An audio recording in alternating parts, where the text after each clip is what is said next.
91 to 96. Oh, like it. And then I came back in 2006 as general manager, 2009. Okay. Okay, They wanted me to bring it to appropriation. So we sold it for North Point. we are going to start. We're live this morning and it is Thursday morning, February 23rd. And our first item this morning is mileage-based user fees for EVs. As you know, we've got to find a new source of revenue to replace the gas tax. Had some discussion and we had a study and so this morning we will get firsthand of what the proposal is and how our reaction to it. So good morning and welcome. And, we're going to start. It's Patrick Murphy. Thank you. Good morning. Patrick Murphy, Vermont Agency of Transportation. I've just got a number of slides to run through, so it'd be good to, if you have questions on a specific slide to explain, Okay, feel free to jump in. that's But if we can kind of keep some of the questions so we Okay. cut through all right. the bulk. That's never worked. Yeah, we're We're off to a great start. and we didn't give Jane a copy of this because she'd be on the back page. Jane, there's a copy right there for you. Oh, good. Andy, You can, you have another one? I don't need, I can do the, if it's posted, I assume. It's not posted. Oh, it was. No. We didn't like that. I thought I brought it, just the one you're seeing, that whole thing. how come you don't have the last slide, any questions? What a waste of paper that is. We're supposed to be environmentally conscious and I've never seen so much print and paper. This is good. I like that paper stuff. Well, I don't mind the paper, but Supporting the forest products. That's right. We're helping Vermont. How else do you start your wood stove? Yes. yeah. Okay, go right ahead. Patrick. All right. So I wanted to just start by, can you see this okay, or I've got Zoom quit unexpectedly.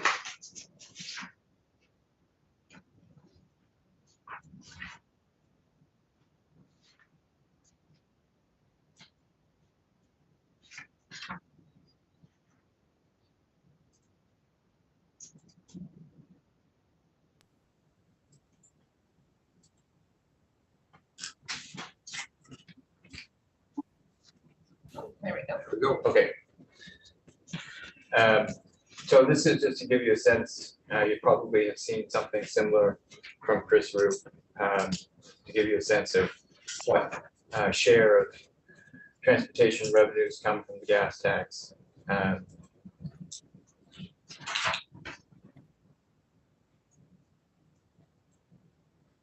And this is a historical look. So the majority, over the past several decades, the majority of the decrease in fuel tax revenue has been due to the overall efficiency of the state's fleet. That's going to shift in the next several years as we begin to electrify vehicles, but you can see that there has been a trend downward. The pandemic, of course, saw a blip that is also due to decrease in vehicle miles traveled, but that has bumped up a little bit again. But the right, the slide on the chart on the right gives you a look at where the trends are going for fuel efficiency. So we're at about 22.7 miles per gallon for the overall statewide fleet, and that Vermont. for Vermont, yeah, and that's expected to What's grow. Is it real world economy? Fuel economy, was it just based on interested? Well, so there's a rating that the EPA gives for every vehicle, and that's based on test drives, but then there's the actual fuel consumption. So that How are you getting? that feeds, well, you look at the total number of the total amount of gas that's consumed in the state of Vermont, and that gives you based on the, So you're taking the miles traveled and then the gallons sold and doing that's how you're calculating the real world. that's right, yeah. Sort of just. Yeah, it's still an estimate, you know, based on what we can get from data for vehicle miles traveled. Yeah. So this gives you a sense of where we're at in terms of electrification. You've seen something similar to this slide before. This has been updated for January of this year at about 8,900 vehicles almost. So we're making a bit of progress. What's the total registration of all vehicles in Vermont? 600,000. 600, there's almost 600,000, but that's including a number of different vehicles. Passenger vehicles, I think it's 430,000, 425,000. Mike's better Yeah. able to speak to that. About 430 passenger. That's counting pickup trucks or It's kind of the smaller pickup trucks. something like that. Then you got the other. So total, you've got registration. You must have total trucks and everything over 600,000. Yeah. Okay. That's it. So this is what the projections that come out of modeling that we've done for the climate action plan. And what we would need to be able to see in terms of electric vehicle adoption to be able to meet our greenhouse gas emissions reduction goals. So 27,000 vehicles in just a few years and then 126,000 by 2030. It looks like the take up of EVs is very concentrated on academic and higher income areas. Burlington, Central Vermont, Middlebury, Norwich, Where are you? Brattleboro. There you go. Oh, No, I'm on the yeah, map. okay. All right. Sorry. I'm not even looking ahead. I'm looking at the map and I'm looking at the brown. Let's slide back. And it shows the concentration of higher volume of EVs, and there's a high correlation between socioeconomic and educational concentration. That's my only observation. Some population too, I mean, Chittenden County, the Yeah. counties, is that Montpelier or is that Morrisville? And the I'd middle say that's one, more Middlebury than. Middlebury. No, that, no, that's oh, popular. Can't see where he's pointing, but Yeah. So you know, EV adoption is definitely higher among higher income folks because that's, you know, they're more expensive vehicles and that's where the early adoption has taken place. We're working away at that. Since the majority are Tesla, and that's definitely a higher income. Right. Especially at the beginning. At the beginning, yeah. But we're trying to work away at that, and make sure that people with lower incomes and more moderate incomes are able to participate as well. So about 25% of vehicle registrations were vehicles that were incentivized by the state's programs, and those are all income sensitive. So we have some optimistic targets to meet, but the adoption of advanced clean cars, the California rule, will help us make those goals or work towards them anyway. So by 2026, this is model year 2026, so basically calendar year 2026, maybe a bit earlier. It's 35% will be required to be delivered to the state of Vermont, new vehicle sales we're talking about. So it's just delivered to the lots. That's right. So it's different for advanced clean trucks, but for advanced clean cars, it's just a required delivery. And then that's where the states work to incentivize the vehicles and make sure that a broad group of people are able to actually purchase them off those lots. Pepsi-Cola owns Frito-Lay, the largest truck buyers. There are 80,000 vehicles. Tesla's made a deal for the trucks for that company, 80,000 electric vehicles.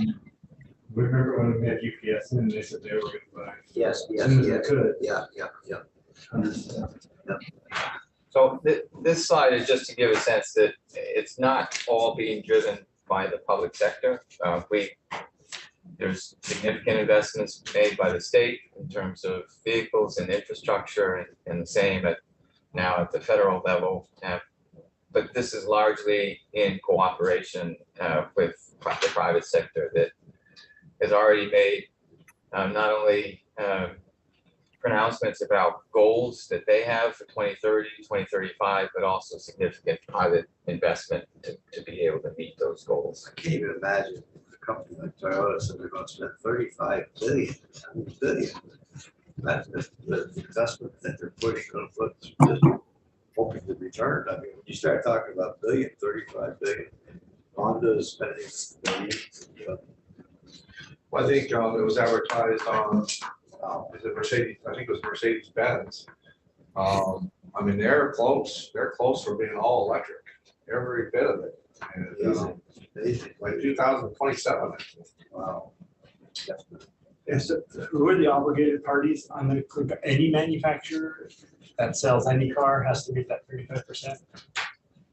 I believe so, but I would defer to the folks at A&R to answer that question. They've been more in the weeds of that. But so this slide is just showing the progress we're making towards that. Last year is nearly 7% of new vehicle sales. But towards the end of this year was up over 8%. Can you go back to that one? Sure. Well,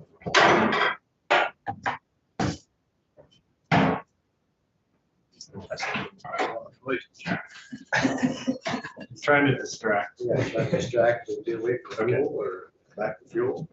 So back in the fall of 2021 now, the agency began to work with a consultant to look at what are the potential losses due to electrification and how might the state be able to make up for those potential losses. So this is just to give you a sense of the scale of losses that might come from different electric vehicle adoption scenarios with low to medium to high. Obviously, the climate action targets that I showed on the couple of prior slides is on the higher end of things between the medium and high adoption scenarios. So it gives you a sense that, within a few years, we can begin to see millions of dollars that are lost due to electrification. Right now, if we apply the proposal that we're bringing forward based on the rates that we've estimated, those aren't set, but based on those rates, we'd be looking at just to, this year, $948,000 loss in expected revenue.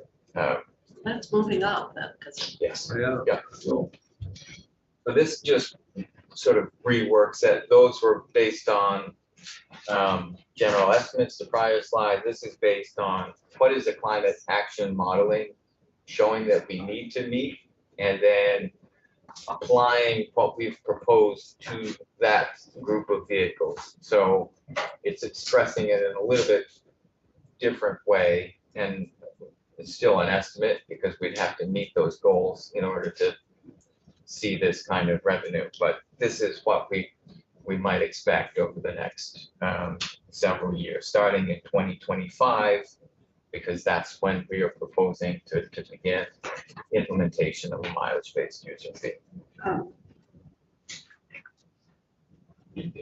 no, You have a question about that? no, that's a new one, MBUF, Yes, mileage-based user fee. There's a lot to fit on that title. I know, I usually think of VMT, vehicle miles traveled, but Sure. We'll have a lot of discussion about that. And the flat fee, did you say what that is? And so we'll get to that. The flat fee is proposed to use existing language that allows other specialized fuel vehicles to be charged at 1 3/4 times the registration fee. well, that's current statute. That's current statute. That it wouldn't apply right now to plug-in hybrid electric vehicles. It applies to what's thought of as other specialized fuels. So that's in some cases electric vehicles it's been applied to electric vehicles, the heavier duty trucks, for example. And that was, I think, intended to sort of be able to capture some of that revenue to be able. How many vehicles have fallen into that category, that additional charge?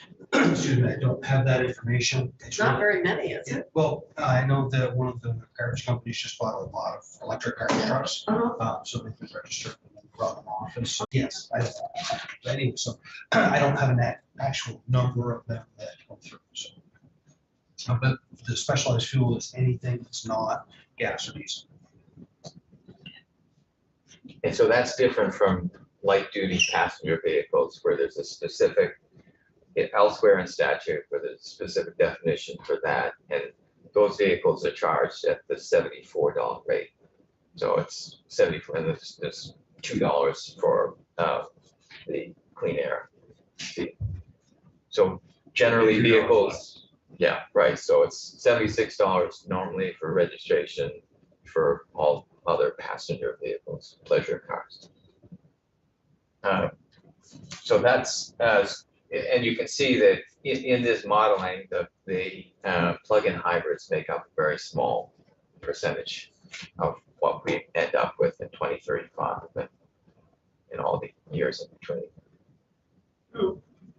This gives you a sense of, first of all, how far away we are from being able to see some price parity based on the decreasing cost of batteries. So this is a new study that came out last month that looked at what are the impacts of the Inflation Reduction Act or potential impacts on further bringing these vehicles within in sort of striking distance for regular households.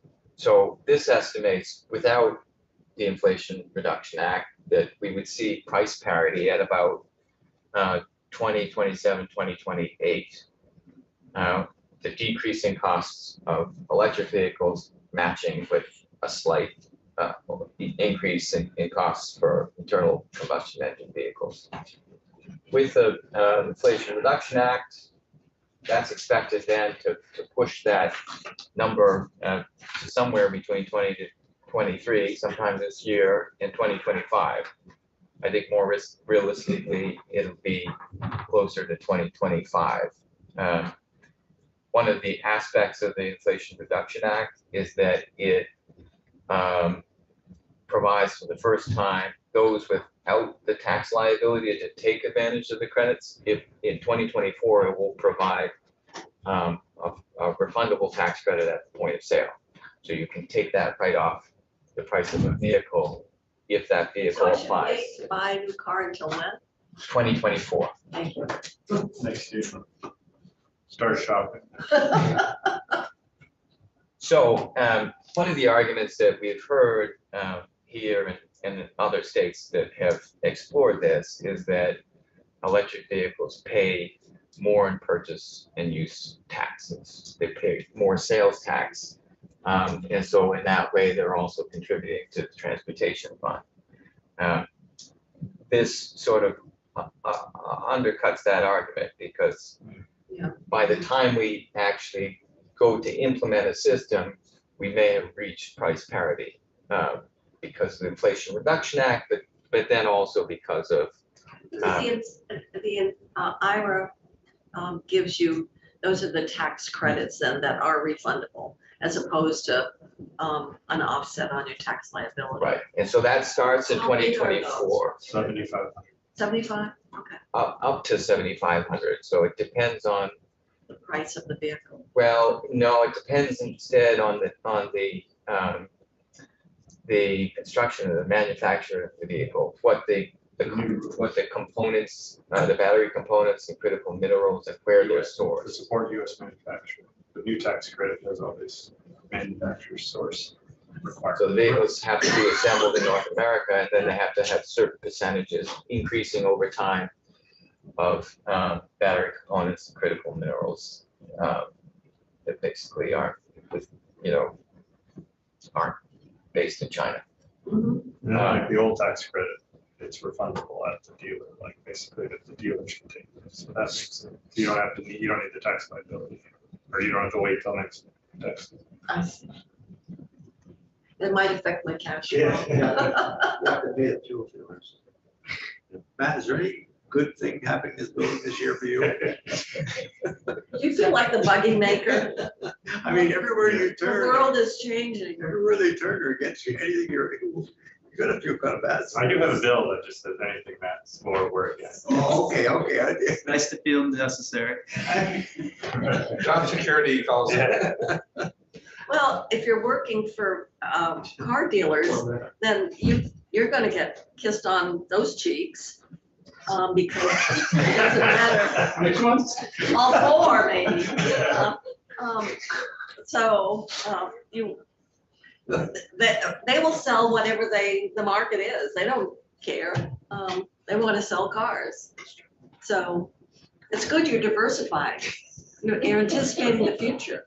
Every time I see him, he's all losing battle. Well, the world is changing so rapidly. Who would have thought? You're right. Now was it Henry Ford who's responsible for all this? Because we did have batteries. We did have electric cars. Okay. So, all Yeah, right. next page, yeah. Parity. Yep. So, going back to Henry Ford, there was a time when vehicles were, relatively had the same efficiencies, and so the gas tax at that point was a good proxy for being able to actually gauge and reflect the impact that a vehicle had on the road system. And so a road usage charge is just that, to be able to sort of a utility fee, to be able to reflect what the impacts of a vehicle are on the transportation system. Over time, as efficiencies have changed within the overall fleet, that has become less of a good proxy. And so we've seen that there has been decreased gas tax revenue because of that, and that means less funding for the transportation system. So a mileage-based user fee is an example of a road usage charge. Flat fee is an attempt to approximate that road usage charge. A per kilowatt hour fee we've talked about in this committee is also trying to approximate that. And the gas tax itself is a road usage charge.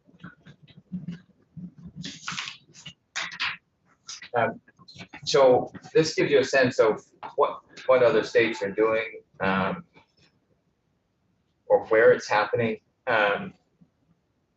Mileage-based user fee, for the most part, there have been a few enacted programs, but for the most part, they're voluntary programs, and they begin with a flat fee, and people are then given the option to participate in a mileage-based user fee, and that's been with the use of a number of different methods. So in Utah, you might use an onboard device and plug that into your vehicle to record miles and whether they've been in state or out of state. And there are other technologies within a car. Telematics is something that many newer models have within their vehicles themselves. And then there's self-reporting technologies, and then what we're exploring here is using the existing vehicle inspection process where mileage is already recorded through the odometer reading, a manual, mostly manual process. So someone who lives on the border and commutes outside Vermont, just happens to live in Vermont, well, and uses Vermont roads very little, it's actually going to pay a user fee on total mileage regardless of where it's traveled. Right, and we can get into the discussions that the Road Usage Charge Advisory Committee had about that. But it's important to recognize too that right now electric vehicles are not paying any sort of road usage charge. But we're looking for the future. And we're looking towards the Yeah, that's future, right, and they're not paying any sort of federal road No, users no, charge either. no, the only point that, my son has an EV, total EV. Yeah. And so, his work is in Newport, Rhode Island, or Hanover. But mostly he's going to Rhode Island, so he's traveling through New Hampshire and Massachusetts and Rhode Island. He's getting a lot of mileage, very little in Vermont, a lot outside Vermont. But under this system, he would pay a fee based on total mileage regardless of where his 30,000 miles a year is being traveled, right? Yeah, and so as I showed in the other slide, any system that we have at this point, absent the use of those newer technologies that would track mileage and where you're traveling, is an approximation. And so even the gas tax is an approximation. You buy gas here in Vermont or vice versa. You buy it in New Hampshire and all of that revenue is going to New Hampshire, but you're traveling mostly in Vermont. So there's a lot of, It's not perfect either way. it's not perfect, that's right. And so the idea behind our proposal is trying to get at what is the fairest way possible that we could collect revenue in the Determine future. where people want to register their car too. And then what is the most cost-effective way to be able to get that revenue? Because you could have, an onboard device that tracks your mileage, but that has a much higher cost, both upfront and then operationally over time. So all of those, There's ways to plug in, you pay a kilowatt tax. And everyone's treated the same. Like we do now. Yeah, like we do now, if I have a gallon of gas, we pay the tax. well, the problem is you charge at home. Well, you have to have some standards for charging at home. That's all. Well, you have to have the technology to support it, otherwise you won't know how much is for your dryer versus your car. The cars tell you, Yeah, I'm sure the chargers tell you. So there are concerns with that approach, and significant challenges. There was a study, I believe, done by the Public Utility Commission that looked at what it would be like to try and charge folks based on the electrical usage for their vehicles, and without any kind of separate meters for their electric vehicles for across Vermont and every household, you wouldn't be able to isolate. determine what is actually attributed to vehicle miles traveled. So that's a significant cost and logistical barrier to that method. And it also speaks to the fact that charging vehicles is just very different from fueling up at a gas pump, where 80% or more of the charging will happen at home. Some will happen at workplaces, but that might not be public charging. So we've looked at it, and we'll get into that a little bit. Yeah, because you're gonna have to further figure down. out how you get the traveling tourists, the public. Sure. Well, they're gonna pay. Well, they'll They're pay, not paying the way that we're talking about. They're gonna We'll pay. find out. well, they're gonna pay, we can do a fee on a fast charge, that's where they're gonna be charging, Right. pretty much, unless, Well, we're getting ahead of ourselves. So Wyoming, what are they doing, coal-fired vehicles? this is where states have decided to adopt annual flat fees, generally through the registration process for electric vehicles, that's right, or plug-in. Wow, Yeah, and some I think have done for fuel efficient vehicles as well. Yeah, oh, really? Oh, of Oregon, I believe, has for vehicles 40 miles per gallon or above. And Virginia has a sort of scaled system that they're beginning to implement. So this is 28 states. This is as of a few years ago, so it might be a few more. And then this is where people have explored a per kilowatt hour fee.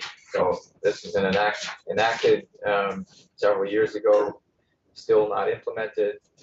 probably because of the challenges that I've started to get into. I think- Right, and so I think, those 3 slides show you just the diversity of responses to electrification throughout the country. And so long-term, the hope really is that there is a federal solution that's developed, that maybe at that point, the state would be able to join in some way that would get at more precisely what the vehicle miles traveled are within a state, and be able to then have a fair system across states. You're talking about moving to mileage-based user fee for every type of No, vehicle? just for Plug-in? plug-in electric vehicles, just for battery electric vehicles, Not the for mileage-based user fee. Not the We're plug-in. talking about for a plug-in hybrid electric vehicle, a marginally higher registration fee. Okay, correct. So, and that's only electric vehicles that are light-duty passenger vehicles. So there is a need for a national solution. There's money in the Investment in Infrastructure and Jobs Act that will be used for pilots in different states to help work towards that national solution. But until then, every solution that each state develops is going to be imperfect in some way. So there are a number of different ways that states have done it. I won't go into this, but basically there are some technological methods and then manual methods, and those, as you would expect, come with different costs. And the pay at the pump. That was- Really at the pump or at the church? It is not, it's trying to replicate the pay at the pump gas model, but it's not actually at a gas station, and it's not necessarily at an EV charge station either. It's at a place where you basically pay as you go. Yeah, so it's and so just going back to that last slide, it was not found to be feasible at all. Oh, okay. All right, so I guess we won't go there. No. We can move it. So I referenced the road usage charge study earlier. So advisory committee that is made up of a number of folks from within state government, tax revenue department, the agency of transportation, but agency of natural resources and others, and then other stakeholders. A lot of work was done with environmental organizations, and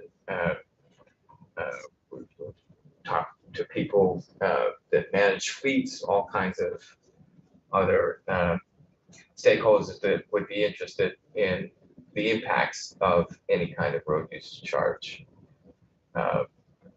And so it began with these shared policy goals that we needed a system that would develop a long-term sustainable source of revenue to manage our transportation needs, and that any future funding would be fair, where all drivers were contributing to the road usage that they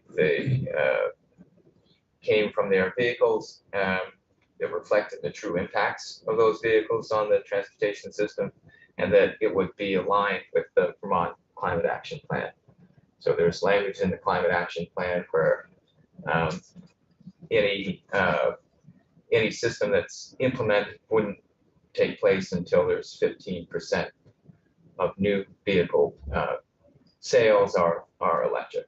All electric, Well, we're not plug-ins, but all electric. no, they consider zero emission vehicles to include plug-in hybrids as well. So as I said before, we're towards the end of last year, we were at about 8%, and we expect, based on the 35% figure that I gave earlier for model year 2026, that we would be in fiscal year 2025, which overlaps 25, calendar year 25 and 26, that we'd be in that ballpark, if not exceeding that 15%. What is the 26,000? I realize that's a goal, I mean, for, we had in terms of, So is the 26,000 more than the 15%?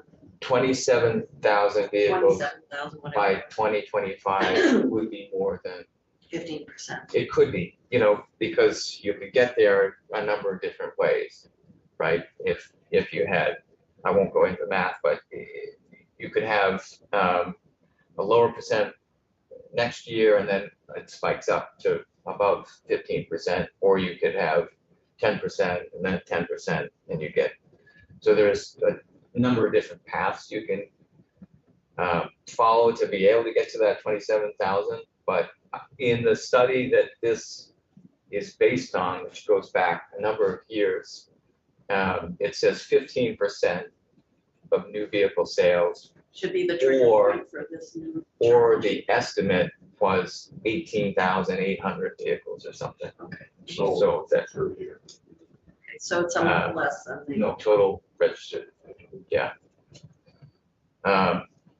So we expect that it will be in the ballpark. So the road users charge study, the advisory committee looked at a number of different options, but in their final report, they recommended a mileage-based user fee for plug-in electric vehicles, because they saw that as the best way to align with those climate goals, because we would be using an existing process, existing infrastructure, that would be the most cost-effective way. It would be a manual process. It would not have to deal with what many drivers see as privacy concerns around a onboard device that is actually tracking mileage as you go and where that mileage is being driven. It was seen as the fairest way out of the options that were considered to be able to truly reflect where people or how much people were traveling on the state road system, and then it also, we have the opportunity now through the Investment in Infrastructure and Jobs Act to be able to implement a system, because there is funding available up to 80% of a project's cost now to implement a mileage-based user fee system. And then one of the other things that, one of the other concerns of that advisory committee was making sure that people were able to pay on a more frequent basis. So that there wouldn't be a large bill right at registration point that people would have to pay out of pocket, that they could try and more closely reflect what the current system is, which is paying as you go when you're, When you're fueling gonna up. build the end of the year for $150, you waited a year and you don't pay it, imagine the nightmare that's gonna be to collect all those money. So those are details that will be worked out over the next year. Yeah. But there are existing processes that DMV has to be able to encourage enforcement so that we don't get to that point. And if we You're gonna do, get that- that once in a while, it's gonna happen. You're gonna get it, because right now they don't, At the end of the year, right now they don't know what they pay. right? They don't care what they pay, they don't know what they pay, but now you're gonna draw attention to it. And to be honest with you, you're never gonna be able to raise that figure. We're not gonna raise the gas tax, but you can actually make more money if you were to do it where they never even saw the bill, they're never gonna complain, you're never gonna hear about it. But The collective will be a nightmare. absolutely. Well, I think there are ways to design a system where collection is not as onerous, and that there's some built-in encouragement to, sure. Do you have an estimate on what the fee would be? Like how much? So the final report estimated about 1.3 cents per mile. And so that's equivalent to what the average driver is paying right now in a fossil fuel vehicle. Well, I mean, and So $150 roughly per Yeah, year. the bill for $150 and once a year, there's gonna be some people who's gonna say, whoa. So we asked a number of people. There was a study, a survey work that was done by RSG as part of the consultant team. It interviewed over 300 folks and found that many of those were supportive of mileage-based user fee. And particularly when in comparison to the more straightforward flat fee and how much they would have to pay on an But annual that, basis. but they're assuming they don't pay once a year either, or they can pay quarterly, yes. Senator Mazza, if I may, Michelle Boomhauer, V-Trans for the record. One of the really key principles of this from the very get-go was that we are able to create a mechanism whereby people can pay as they go. So there's going to be a third-party entity which will handle the billing process, and it'll be set up so you could pay on a monthly basis. You could pay quarterly, however you would like to arrange it through a portal that will link to your credit card or your bank account, like we do for so many of our bills. Or, you know, there'll be an in-person way to pay as well. Because this is the biggest barrier we see in terms of the system we have now and the new system. And so we want to make sure that we make it as low bar as possible for people to be able to make this affordable within their monthly budgets. If someone has to keep track of every single person that sends a check every month somewhere, I mean, you can talk about a nightmare. Well, it's a system. I mean, it's just like your electric bill. You know, they send you a digital notice or a paper notice. It won't be a paper notice, hopefully, because the DMV is going into a digital system for everything they're doing. And then, you know, there is a mechanism within statute where we can send a warning saying that your license will be revoked if you don't come and pay this. So you set up a 15-person office to do that, and then you spend all your $100,000 a piece. You spend $1.5 million to collect $1 million at this point in time. And where there's better ways to have other people collect your monies for you, and which is the way it happens now. So we did look at what the cost would be in terms of collection.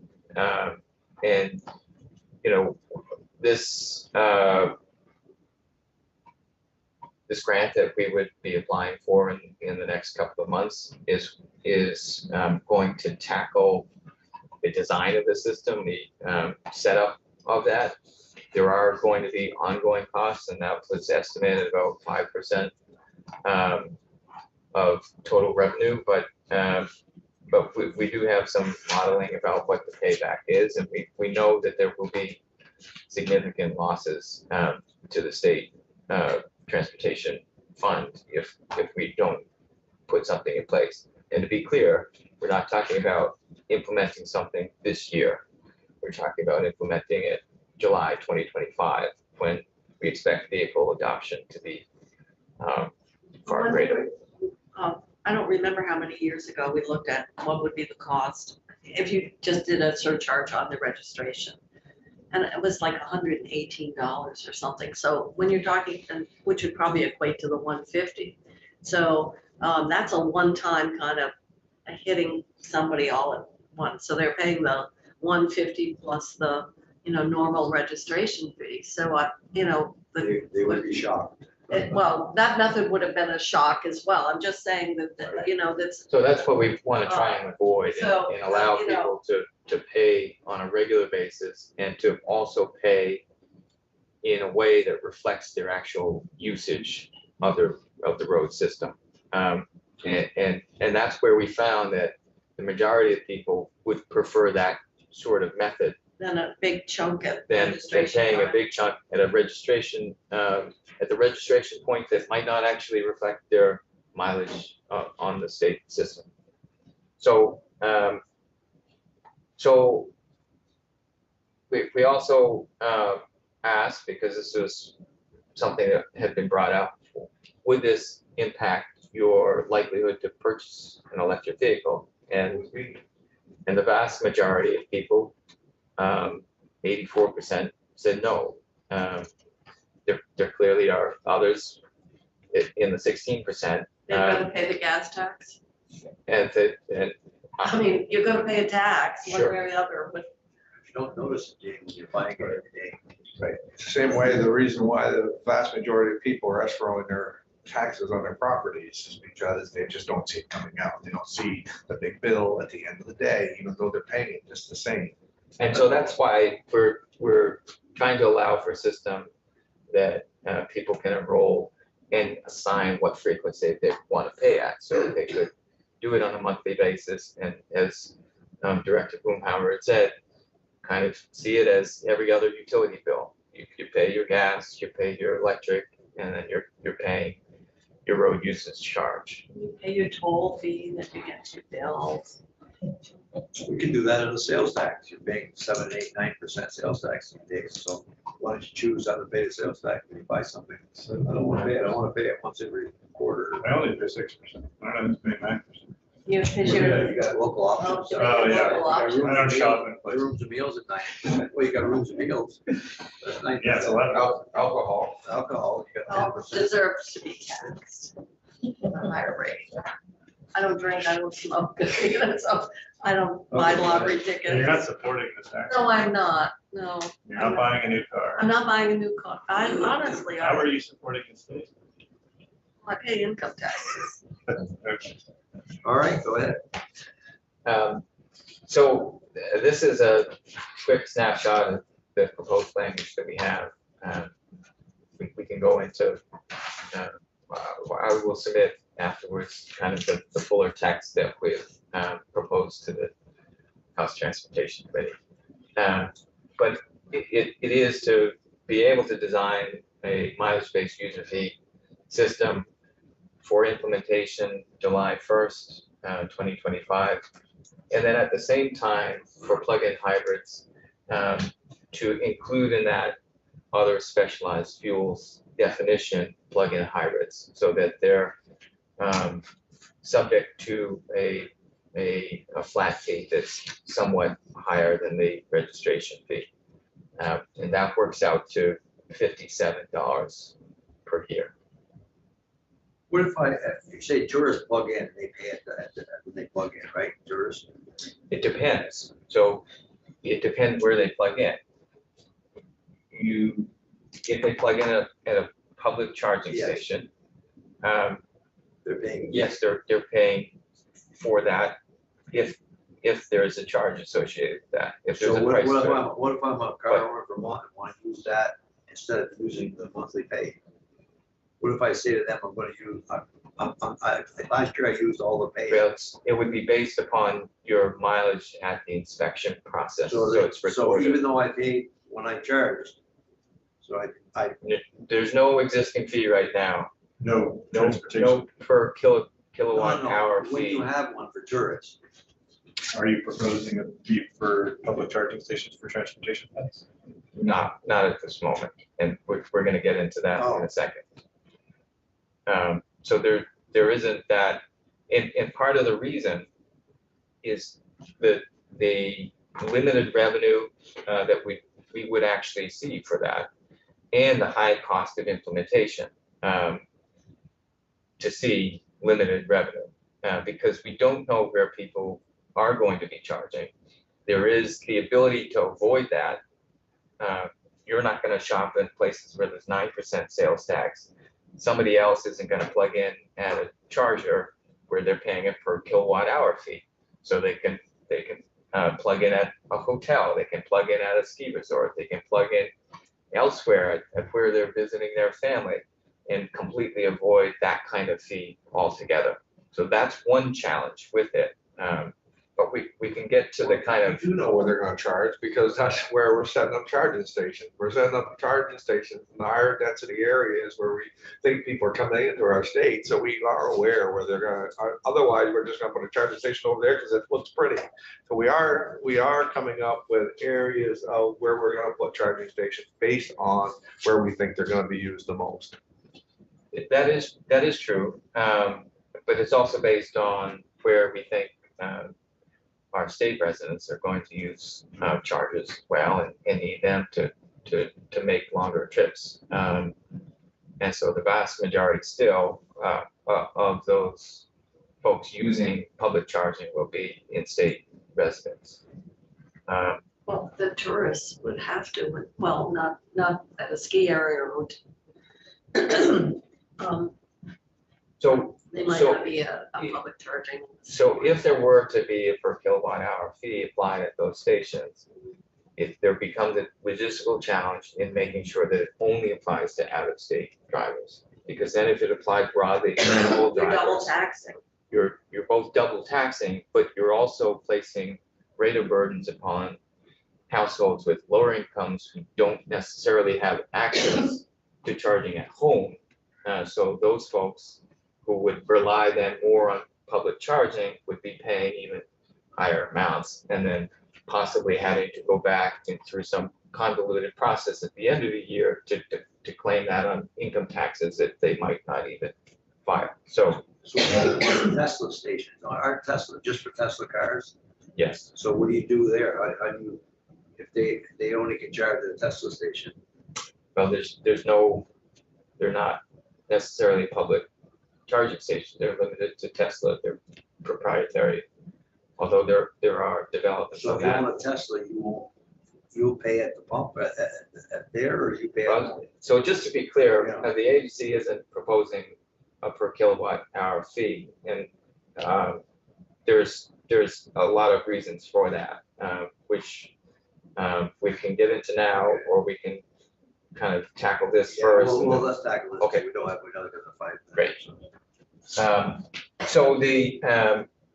this is looking at just, if you're an EV owner and you're contemplating what this might look like for yourself, an estimated annual mileage-based user fee of $156.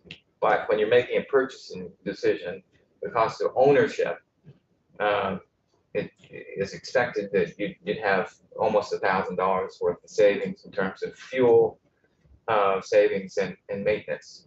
So over a 5-year period, that's almost $5,000. And you're looking still at just a fraction of that to pay a road usage charge. You're still not paying any sort of federal road usage charge at the moment. And so you're avoiding up to $97 per year in the first scenario. Over 5 years, almost $500. The federal government has really got to deal with their revenue stream, because Agreed. as they're encouraging and Right, the yeah. federal, How they gonna No. collect their money? well, they're doing it out of the general fund now. They haven't raised the gas tax, but they've been able to sustain it by taking general revenues. They passed out millions of dollars to. Yeah, no, Million to Vermont. So I've just gone through a couple of slides. It shows you how these are all calculated. For the plug-in hybrids, this is just looking at, if how much you're actually traveling on electricity and what that relative cost would be. So if you're only traveling 25% of your miles on electricity, then you're paying an annual cost of the gas tax estimated at about $117.57 for this additional fee, which brings you up to about $174. and then Um, you wouldn't be paying 24, so it's a net of 150, is that how much? Yeah, you wouldn't be paying $24 in the federal gas tax. So it brings it down to 150. And so that goes through. So the more miles that you travel on electricity, the better off you'll be. So those that own a plug-in hybrid will have an incentive, possibly, to travel more miles on electricity, which works the way towards our climate goals. And this is just based on a 12,000 mile average. So we did look at per kilowatt hour fees, and I've listed out all the assumptions that we looked at when we just calculated. We went through, we got data from Burlington Electric for their, so the most urban area within the state. We got data from GMP on some of their stations, and then we did some rough calculations, and we figured out that we would only get about $5,000 of revenue. Now, to try and figure out a system would cost a lot more than 5,000. There are still questions about how that would be implemented, and it just at this point didn't seem worth it to move forward. But it might at some point in the future. It could, yeah. How did you determine the usage of out-of-state drivers? So Burlington Electric has that data through, you're using your credit card or something. So they're able to figure out who's from within Burlington, who's from within the state, who's from within New England, who's from, within the country, and then who's from Quebec and wherever else.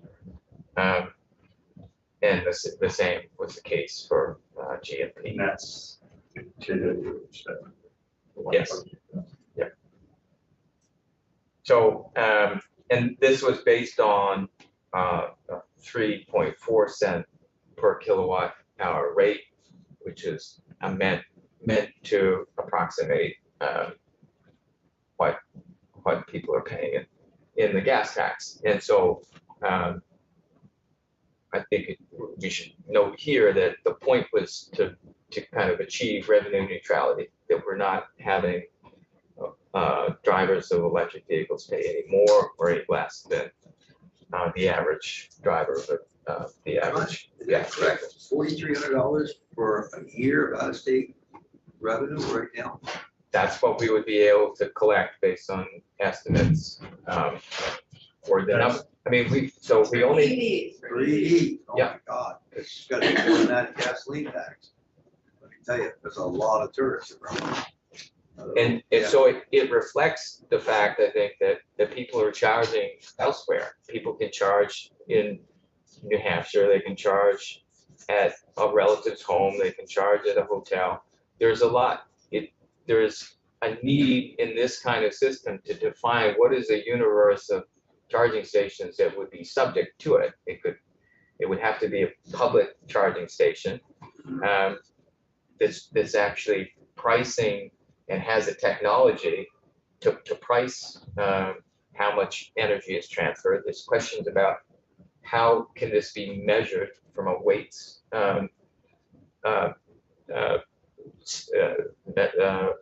the agricultural measures and weights program. Right now, there's no way for those folks to be able to measure whether the amount of electricity that is being transferred is what that machine is doing for a level 3 charger. There's no equipment that is available to be able to do that. So when you're looking at Governor's budget having a $25 fee for ag to do exactly this. that is for level 2 charging, level 2 public charging. There's and because it relates to national standards that we've adopted They by can do it reference for to level statute. What's that? They're doing it 25 feet just per charger. They're not doing it kilowatt hour. No, I know that. And I thought they were doing it on all chargers. You're saying they're That's what I only was- doing it on level 2 chargers? There is not the ability at this point to accurately measure what amount of electricity is being transferred in any given transaction for a fast charger. Oh, so it's You only. can measure that for level 1 and level 2 charging. So when the charger is telling you what it is, that's not an accurate number. It's not necessarily that, it's just you can't measure that, confirm that. You don't know, I guess, in other words. So they're doing it, but we can't do it. I don't see why we couldn't just do it with the meter. what, KWH coming through the charger. You couldn't put it through a meter and you would not. I don't understand why you're saying we couldn't find out. If you're charging, how many KWH is going through the charger to the meter? you don't, is, you can't measure what's going from the charging station to the vehicle's battery. You could if you had a meter between those two things. You can measure what's behind that, what's going into the charger, but not necessarily into the vehicle itself. Why couldn't you just use a regular KWH meter and say, plug the charger into that and then take the other and plug it into the car and then just meter that KWH? I mean, I guess that's a good question for Agency of Agriculture to Why don't we go visit NIST? answer. Yeah, we should all do a field trip on this. Oh, Okay, Yeah, maybe this isn't done maybe not. level 3. No, I haven't. That's the problem. That's the issue. Technology doesn't exist yet. So, I think we have a lot more discussion on Maybe this there's item. other problems. But you're asking, Maybe again, we're- language saying you will plan and implement. That's what you want in the T-bill? yes, then we will plan for, and we're gonna come back in next January, give you an update on where we're at, let you sort of codify if that's how you want to do it, the gas tax equivalency. And so we'll be much further on in terms of the details. And so that's why this is like a 2-year effort. Right now, we want to apply for the federal funds, get the grant so we can get started on building up implementation. And we have put the match in our QuickBook, so we don't, it's built into our budget. Okay, we're gonna end this. We got a lot more time to spend on this, so we'll reschedule. I just want to make a comment. Yes. We have this great technology that's coming. We have these cars that are coming, we have all this technology. And we're refusing to look at that and find a way to effectively collect money without spending all kinds of administrative costs, all kinds of everything else. We're pen and paper when we should be trying to use technology, what's afforded to us, but I get it. We're gonna come up with something. Okay, we're gonna end there. Yeah, and we come have back. to replace it. It's gonna